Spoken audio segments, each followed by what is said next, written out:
Jen Shakti here on another shamanic adventure. This morning I'm out front of the museum in Tehachapi, California, and I'm about to go on the guided tour to Tomo Kahni State Historic Park. This is the traditional territory of the Kawaiisu people. This is their homeland. They were also known as the Nuwa. So we're gonna go on a hike 2.5 miles in to a historic remains of a village site. But the thing that is really exciting is that this place has a shelter cave with a mortar in it.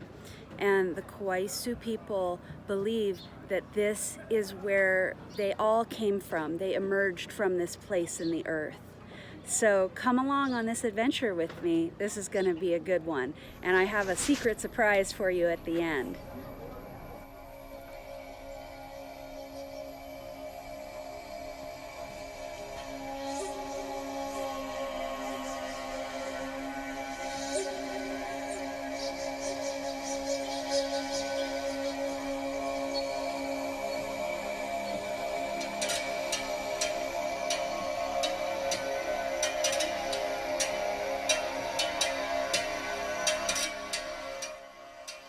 After the earthquake, it stopped this creek from flowing, and maybe flowing underground, we believe, because of this willow tree. This is all a willow tree. At one time when the Kawaiisu were here, when Andy Green was a young kid, and he saw a little willow tree growing there.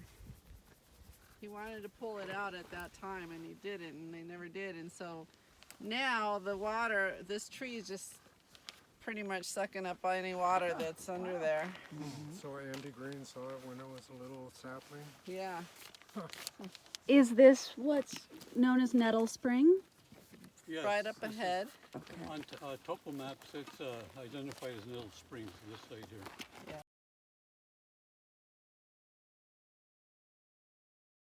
This was all discovered in 1930. Is that when he discovered it, or was it not till 1970 when they dug it up? But there's about 400 mortars here. Wow.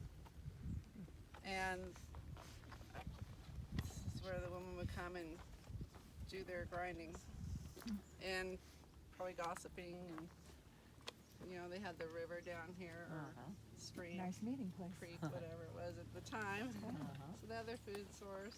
The Indians call these gossip rocks. Well, the women anyway. And in Kawaiisu, the name for the mortars are pahas.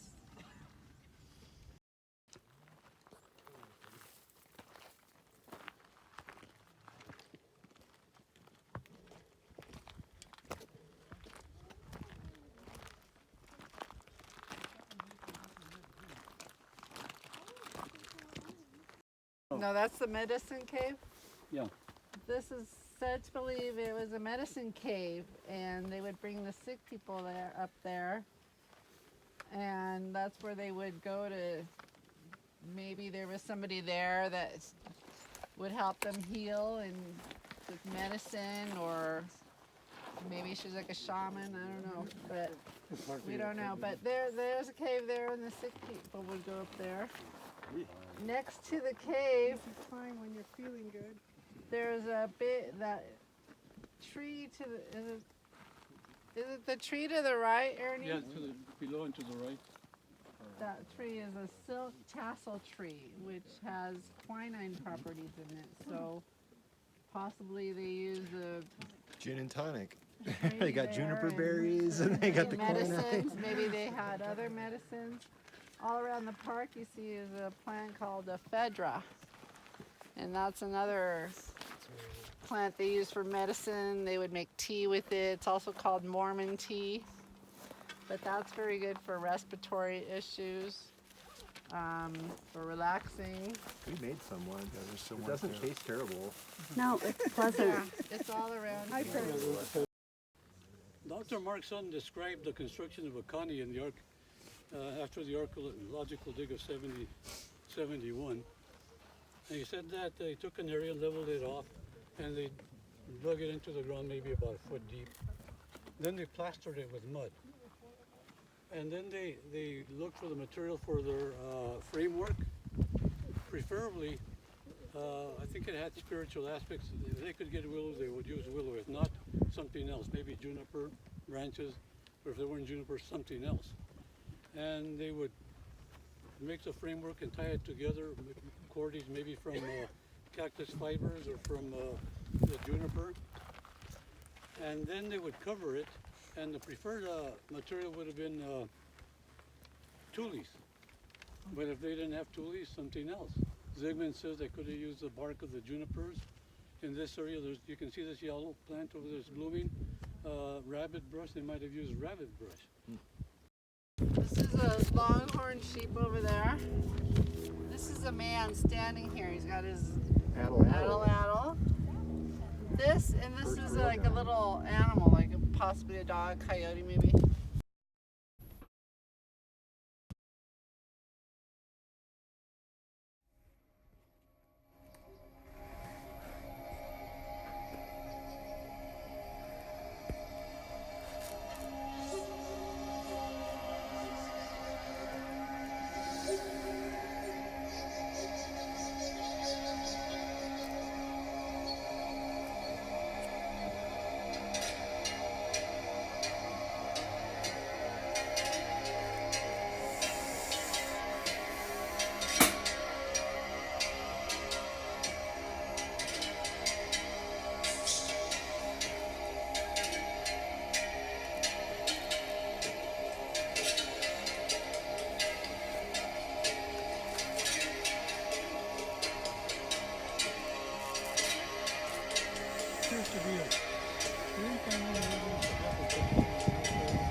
According to the oral traditions of the Kawaiisu, the world was created at this rock shelter, and a mortar hole marks the spot.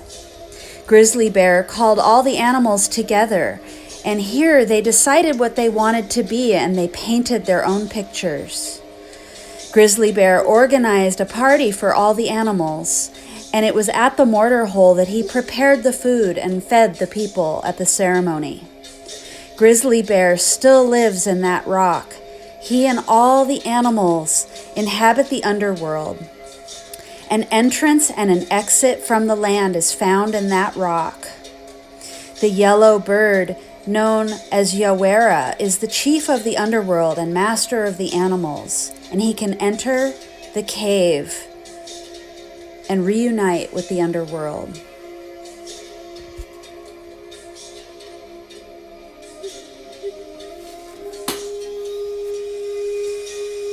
Andy Green talked about supernatural serpents are hallmarks of an upcoming death.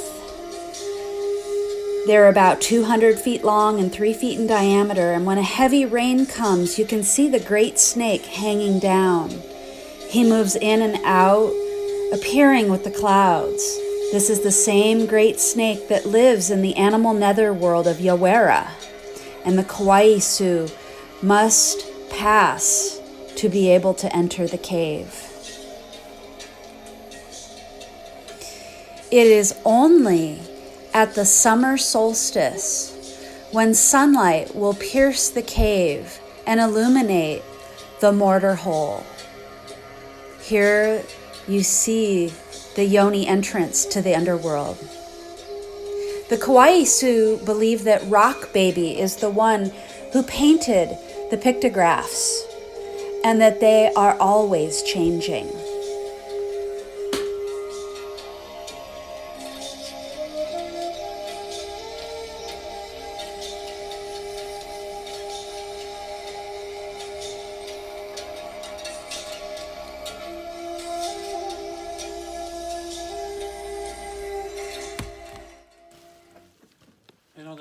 ranch, they were having a drought. There's no water for the cattle and for the crops there. And Bill had his workers digging a ditch to bring water from one place to another. One of them said, "Hey, this is hard work. There's a shaman over there by Caliente. I know where Caliente is. It's a ranch over there. And she can make it rain." So they approached her and they asked her, "Can you make it rain?" She said, "Sure. For a couple of steers and some calico and some bows and buttons. I'll make it rain." So they gave her what she wanted, and so it started to rain. And it rained, and 2 weeks later it was still rain. Yep. And they I asked can her, only "Can you make it go." For a couple of steers. And that story's in the handbook of the Kawaiisu. It's true or no, who knows. But there are reports, I've seen some, about the abilities of the shamans to make it rain. Now, I mentioned one occasion where they had intertribal gatherings. Another one was for their mourning or death ceremonies, where the Indians call them cries. And they hold them once a year or once every 2 years. And when people died, they would get together, and one tribe would have one section around a big bonfire, another tribe would have another section, and they would dance and sing for a couple of days, and a widow could not remarry until after she went through one of these. They would burn some of something that belonged to the deceased, and that's how they took care of mourning aspects. The way of burial, cremation finds were found here in 56 and in 70, but they were few. The most traditional way of burying somebody was by wrapping the body in a tule mat if they had it, and putting it in a cleft, and then putting rocks around it to preserve it from the animals. They had their initiation rites, passage of age ceremonies, and they involved the use of a hallucinogenic. They had them for boys and girls, but they were done separately. And Jimson weed or datura or Jimson weed was a common way of doing it. They would take the root and boil it. And Is that seen in the site? Can you see datura and others? pardon me? The datura, is it grow right here? It grows in this area, but I haven't seen it here. Okay. I've seen it around Tehachapi. And they would administer, they'd make a tea from it, administer to the youth, and watch over them so that they don't hurt themselves. And they would go into a daze and go to sleep, and they were supposed to derive power from this. They called it power, a direction, some way to deal with their life as though to be a good hunter, to be knowledgeable and wise. Another way of achieving the hallucinogenic effect was by use of ants. There's a report, they call it titled The Ant Ordeal. And they would collect a certain ant that had some chemicals in it that if you ingested enough of them, it would cause a hallucination. And in this report, they would put the ants in a vessel, like a basket, get down feathers from an eagle, put it in the basket and get 6 or 7 ants, put it in your mouth, take a little warm water and swallow it. When you did this 50 or 60, 70 times, they would say, well, that's enough, and you would have the hallucinogenic effect to achieve much the same as they would through the use of the datura ceremony.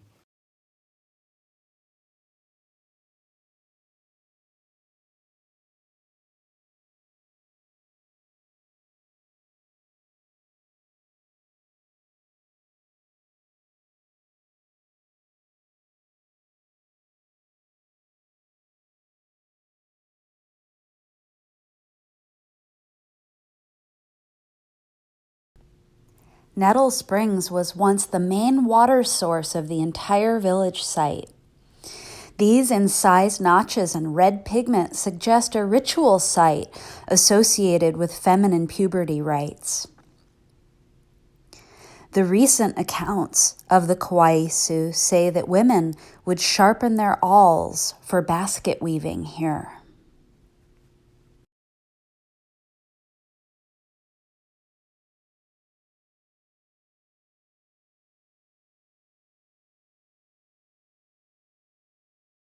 So I said I had a special surprise, and synchronicity brought me to one of my inspirations. I want to introduce Alex Karekes.